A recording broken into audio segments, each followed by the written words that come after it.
Bonjour et bienvenue dans votre émission Beauty Talk. Alors je suis Océane, votre hôte, et nous sommes en compagnie de Madame Frédérica. Bonjour. Donc merci d'être venue. Merci voilà. à toi. Donc aujourd'hui on continue vraiment sur cette lignée d'inspirer, de parler et vraiment créer une plateforme où nous, les jeunes femmes françaises issues de partout et d'ailleurs, ayons cette représentation et ayons cette inspiration. Donc Frédérica, est-ce que tu peux un peu nous parler de toi et de tes projets, ce que tu fais en ce moment? Bien sûr. Bonjour à tous, moi c'est Frédérica, j'ai 24 ans. J'ai plusieurs casquettes, mais je suis principalement couturière. Je me suis lancée en 2019 officiellement. Avant, j'avais une marque de vêtements qui s'appelait Childhood. J'ai fait 4 collections sur 3 ans, mixtes, avec un peu de contraintes sur le tout. J'étais à la charge de tout la production, que ce soit des vêtements, des fois aussi les photos, mais aussi assister avec les photographes, dont une invitée que vous avez eue. Oh oui. Sarah. Shout out à Sarah. Yes, merci encore à elle, elle a fait du bon boulot. Maintenant, actuellement, je suis plus styliste ou tailleuse, du moins retoucheuse pour des célébrités ou des personnes qui en ont besoin, notamment Taiga récemment, pour la Fashion Week, Coco Jones.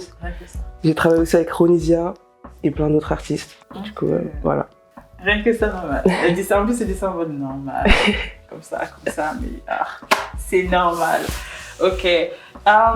Donc justement, travailler avec plusieurs célébrités. Est-ce qu'il y en a une en particulier? Tu t'es dit, waouh, c'est bon là. Parmi celles avec qui j'ai travaillé? Ouais. Oui. Je dois dire? Oui. Du coup, oui, Taiga pour le coup, parce que j'ai travaillé 3 fois avec lui. Donc la première fois, j'étais en mode ok, on y va, let's go, on va voir ce que ça donne. Deuxième fois, c'est là que je commence à me rendre compte que il apprécie mon travail, il a confiance en moi, je peux y aller.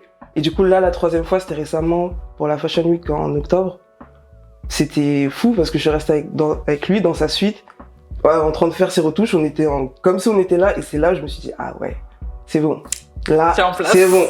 Là, t'as compris que ton travail, il vaut quelque chose. Du coup, oui. Fier de toi. Donc justement, tu as fait plusieurs Fashion Week, des défilés.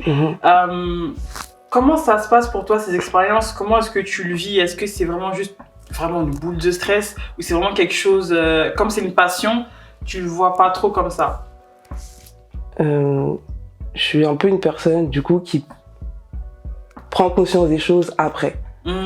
Donc, je vis la chose et après, je vois ce que j'ai fait. Donc, en général, j'y vais et aussi, je stresse beaucoup, mais je stresse au dernier moment. C'est-à-dire, c'est quand je vais être là ou c'est là que je vais stresser. Donc, je sens pas mon stress, mais que quand je me lance et quand je suis lancé, il part parce que je suis déjà dans le truc et j'avance jusqu'à avoir le résultat que je veux. Ok. Et donc, comme tu as dit, couturière, styliste, comment toi tu décrirais ton style à toi? Comment tu l'as construit? Quelles sont tes inspirations? Moi, mon style, je dirais qu'il est versatile. Je peux pas le définir parce que ça dépend de mes humeurs, ça dépend de l'endroit où je vais, ça dépend de la personne avec qui je suis. Donc c'est vraiment aléatoire. C'est tout ce que je peux dire. Même moi, je sais pas trop comment définir mon style actuellement, mais si on peut quand même mettre quelques mots dessus, je dirais streetwear, chic et classe. Ouais, chic, classe, c'est la même chose. Non, après il y a certaines nuances.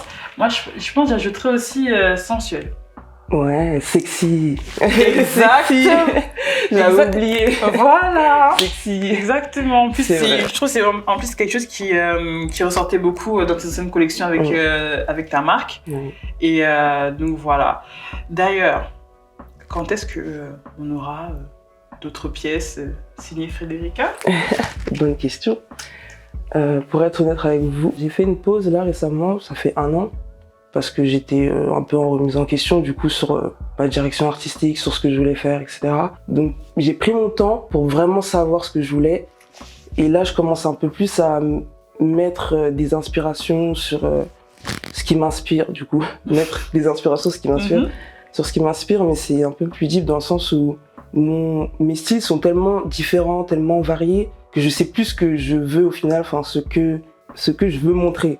Tellement j'en ai trop. Et là, je suis un peu plus en train de le peaufiner pour pouvoir mieux m'exprimer, enfin pouvoir mieux montrer aux gens ce que moi j'aimerais qu'ils comprennent dans mon art. Ouais, donc en fait, mieux construire ta ligne, ton fil rouge, quoi. Oui, exactement. On va dire ça comme ça. Ok, donc...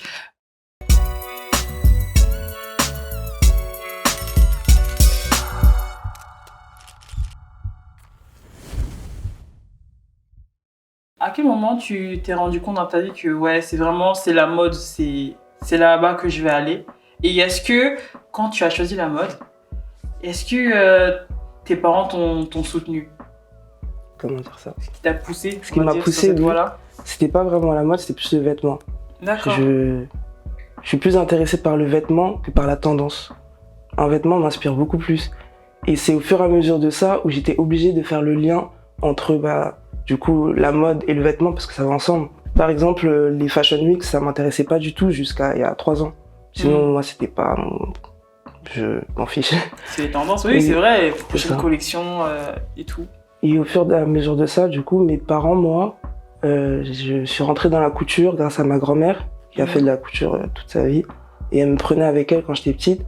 Donc, pour un peu suivre sa lignée et son don qu'elle a voulu me léguer, j'ai continué dedans. Ma mère pouvait que me soutenir parce que elle aussi, c'était ça. Là. Et donc depuis, ils font que de me soutenir. Ma mère m'a acheté ma première machine. Elle est encore en vie. J'ai utilisé la machine de ma grand-mère. Et tout le monde me soutient à fond dans ma famille. Ils sont graves derrière moi. C'est que l'amour. Oh. Donc, est-ce que tu penses si tu n'avais pas suivi justement ce métier de couturière, est-ce qu'il y aurait eu peut-être une autre carrière qui t'aurait intéressée ou pas?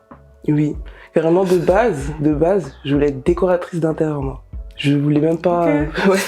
C'était grave dans le décor, dans l'ameublement, j'aimais trop. Parce que mon frère, lui, faisait des études d'architecte. Donc, on se complémentait par rapport à ça. Mais au fur et à mesure, moi, j'ai plus aimé les vêtements. Mais mon métier de rêve de base, c'était décoratrice d'intérieur. Intéressant. Intéressant. Mais après, l'assemblement des motifs, des couleurs, donc, c'est pas si différent que ça, en vrai. Non. C'est juste que là, plutôt, c'est une personne et l'autre, c'était une pièce. C'est ça. Ouais, le processus est le même dans le sens où on commence par un dessin à plat, on va dire, par rien, et on finit par créer quelque chose qui est réel. Dans tous les processus de création, moi je les vois comme ça. On commence de rien pour finir dans un truc qui était dans nos têtes et qu'on le réalise en vrai. Ok. L'esprit créatif. Oui. Donc, justement, donc industrie du textile, du vêtement et donc aussi avec les mannequins, ce genre de choses. Est-ce que tes choix de mannequins, par exemple, pour tes modèles, c'est spécifique? Est-ce que tu as vraiment une idée de ce que tu recherches dans tes mannequins par rapport aussi au type de beauté à laquelle tu aimerais faire passer? Parce qu'après, tu deviens vraiment une vitrine de ce qui est beau quand tu montes tes vêtements. C'est vrai.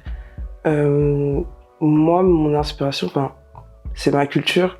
Du coup, j'ai toujours été attirée par la peau noire. C'est-à-dire, un mannequin, je le trouverais, malgré moi, je le trouverais toujours plus beau noir que blanc. C'est comme ça. C'est bon. Oui.